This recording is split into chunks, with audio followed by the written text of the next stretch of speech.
Petit trade récap de la journée du 11 juillet et du 15 juillet, parce que j'avais pas fait la journée du 11 juillet. Alors, journée du 11 juillet, beaucoup de surtrade, je m'en souviens, dans mes souvenirs, c'était à peu près ça, une journée perte, bien évidemment. Du coup, si on parle de surtrade, on parle de perte, hein, forcément, les deux vont de pair.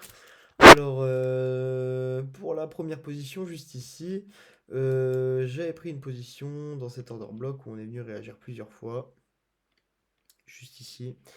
Je crois que c'est en 5 secondes, mais j'aurais pas accès au graphique, je suis désolé de bailler. Excusez-moi. Euh, Bref, voilà. En fait, là, si vous voulez, même moi, les positions, là, que quand je les vois, ça n'a aucun sens et ça n'a jamais lieu d'être. Si on va voir les perfs, parce que je vais pas vous mentir. Juste ici, j'avais eu moins 137,64 $ sur la journée du 11 juillet. Voilà. Donc ça, c'est ma journée du 11 juillet. J'ai fait de la merde, j'ai fait n'importe quoi et voici ce que ça donne. Donc voilà. Comme ça, vous l'avez. On va vite passer à côté, parce que bah, en fait, je me souviens même plus de pourquoi j'ai pris ces positions. Ça pue la merde, hein. Si on regarde, il n'y a rien, y a rien qui va, quoi. Enfin, je veux dire, ça sert à rien. La dernière position que j'avais prise, par contre, c'était celle-là, elle était bien. Celle-là, je m'en souviens, parce qu'elle était pas mal, et j'étais dans le bon. C'était un long, juste ici, 22 042. 42. J'arrive pas à y aller. Ouais, une carte de 25, c'est pas grave. 42-25, où j'étais venu juste ici et je venais target les anciens plus hauts, juste ici, pour un RR un peu bad, mais toujours valable. Donc j'avais pris position, pourquoi? Parce que on était revenu, je suis pas sous le bug, ça m'énerve, on était revenu dans des fair value gap, oui, dans des fair value gap plus haut time frame, je crois que si c'était pas du 3 minutes, du 5 minutes aussi, c'était ça.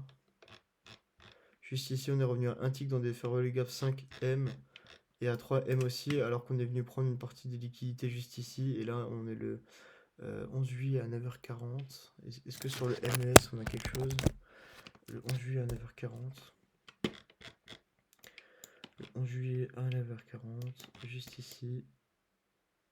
14 juillet. 11 juillet à 9h40. On n'avait pas de divergence, on n'avait pas forcément grand chose. Jusque là, on n'est pas revenu dans le fair value gap, alors que sur le MNQ, oui. Mais en gros, j'avais un billet haussier, on a dû reprendre des liquidités petit time frame parce que, ah oui, c'était ça, parce qu'on est revenu prendre des liquidités haut time frame sur l'ouverture. Euh, Juste ici, on avait pris ces étoiles sur cette bougie-là, on est revenu retracer pendant la nuit, encore juste ici. Ici, on revient sur des liquidités 15M juste ici, où en gros, là pareil, oui voilà, c'était ça, on est venu break la structure juste ici, donc on s'attendait à une redistribution haussière, il nous restait un pet de liquidité ici, sur la dernière bougie 15M, on descend, on descend, on descend, on descend, on descend, on arrive juste ici, là on voit qu'on vient encore reprendre ce dernier plus bas, hop, ici réaction à la hausse énorme, fair value gap, on rentre, moi je suis rentré un peu avant parce que du coup je suis rentré quand on a retouché dans le fair value gap 5M, et puis voilà, j'avais laissé la position courir, j'avais pris un lot. Et je m'étais fait BE juste ici, donc dans tous les cas on ne serait pas allé toucher mon TP. Voilà. Mais voilà pour la position. Celle-là elle était intéressante, elle était pas mal, je dis pas parce qu'on a eu un peu les subs de liquidité, les confluences plus haut time frame jusqu'à la petite time frame, donc celui-là il était pas mal. Mais pour le reste là c'est du gamble. Genre il n'y a aucune confluence qui peut l'expliquer, quoi. Maintenant, j'ai tout supprimé. Voilà, voilà, voilà, voilà. Maintenant pour la position d'aujourd'hui. Alors, position d'aujourd'hui, j'ai pas mon écran là-bas, c'est dommage. Parce que du coup, j'ai mon deuxième écran juste ici, et je vous avoue, ça change la vie, c'est trop bien, parce que du coup, j'ai mon TradingView, donc j'ai un écran au-dessus, un écran en dessous, où j'ai le S et le MNQ en 5M pour voir les confluences, plus gros strike M, 15M. C'est-à-dire que quand il y a des divergences, des choses du style, je le vois ici. Et j'ai mon graphique top step sur mon PC là, en 1 minute, pour voir quand il y a des chiffres de market structure, des fair value gap à plus petite time frame qui me forment. C'est incroyable, je trouve ça trop bien comme disposition, j'adore.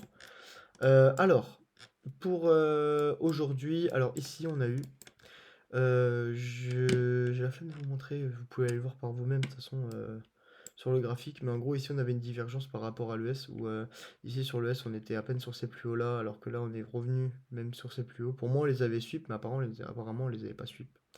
Pour moi, en fait pour moi sur le Nasdaq on était revenu sur ces plus hauts là déjà, alors que pas du tout. Donc voilà. Bref. Du coup... Oh, j'ai devoir... ouais. Du coup, voilà, donc on vient ici, c'était après l'ouverture de 8h30, et là je suis parti en 5 secondes. Et du coup, je vous en avais parlé dans les derniers trade récap des positions prises en 5 secondes, et je trouve ça beaucoup mieux. En fait, les entrées sont peut-être plus précises, je trouve, que voilà.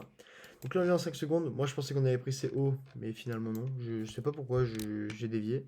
Ici, on avait recréé des étoiles qu'on avait juste ici. On est revenu les shift pendant la macro. Et là, on voit qu'on commence à réagir à la baisse. Ici, tout, tout, tout, tout, tout, tout, tout, tout, tout. Et là, on voit, ici, on le voit pas, mais en vue en direct, on avait un afflux de volatilité. Ici, la volatilité, elle a commencé à devenir insane. Et quand la volatilité devient insane, eh ben, ça veut souvent dire que on a des mouvements qui vont se produire. Voilà, donc j'ai pris position à partir d'ici. Là, vous voyez, j'en ai pris un là, une position ici qu'on est venu sweep, une position ici pour rajouter. J'avais deux lots, je risquais 17 $ en gros sur la position. Et voilà, mon TP final de 15 R, énorme. Mais ce qui était possible, hein, c'était du coup cette liquidité là, avant le CPI. Voilà. Et après, du coup, vous le voyez juste ici, je me suis fait BE. Voilà. Donc j'étais à plus 0,75 $, je crois, parce que 15 $, enfin 0, oui, 0,15 centimes, pardon, de dollars, je sais pas comment ça se dit.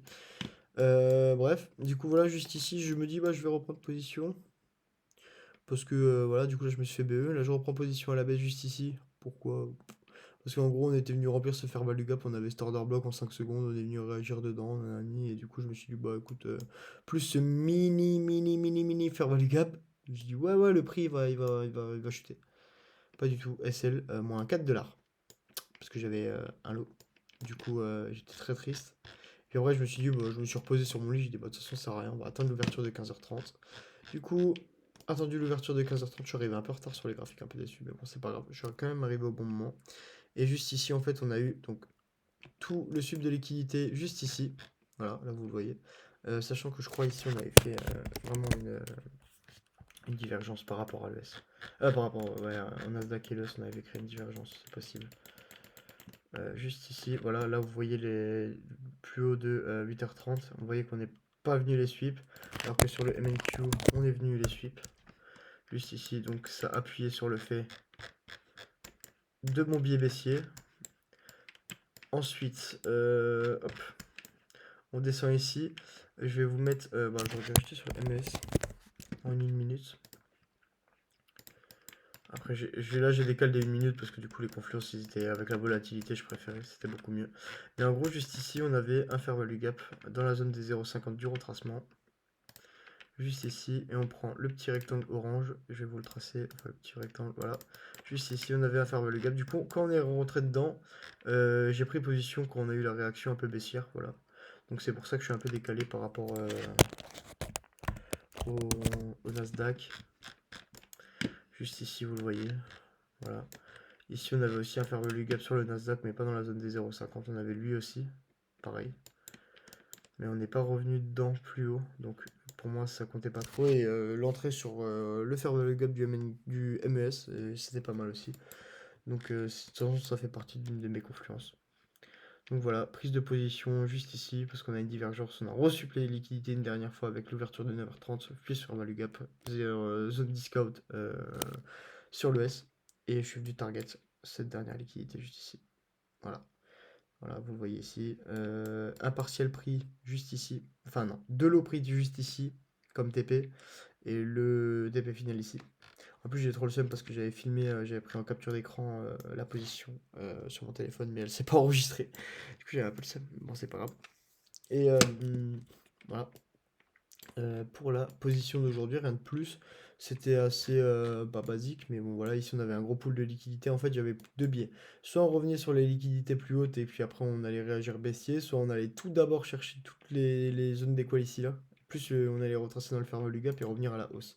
Et au final, on a créé une divergence, on a pris les liquidités à la hausse, enfin ici, pour aller retracer baissier. Et c'est ce qu'on a eu toute la journée quoi. Voilà. Jusqu'à presque ce dernier point. Imagine. Imagine, hein, mais juste imagine, hein. Ouais, on imagine ensemble? Ouais, pas mal, ouais. C'est pas arrivé, du coup, voilà. Non, mais du coup, un petit RR de 2,43, même si avec le TP, ça me fait un RR de 1,2, 1,1. Un, un RR de 1 et 1, ouais, 1,1, un truc comme ça, 1,2, pas beaucoup plus. C'est pour ça, en fait, je trouve ça un peu triste que je prenne des TP parce que je pourrais me faire plus de R quand j'ai des bénéfices, mais je le fais pas.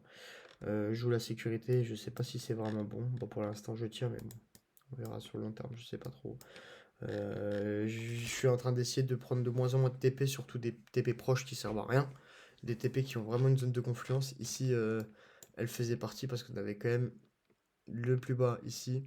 Avec le reste, on avait encore un dernier bout de ferme gap pas touché. Et souvent ici, du coup, c'est des points de retournement quand on break à la baisse. Hop, c'est là où le prix va potentiellement se retourner. Donc là, pour moi, c'était un TP avec une bonne confluence. Mais pour celui-là, TP final parfait. Mais est-ce qu'il était vraiment nécessaire? C'est ça que je me pose comme question. Et pour la plupart de mes TP, ils sont des fois pas du tout nécessaires en fait.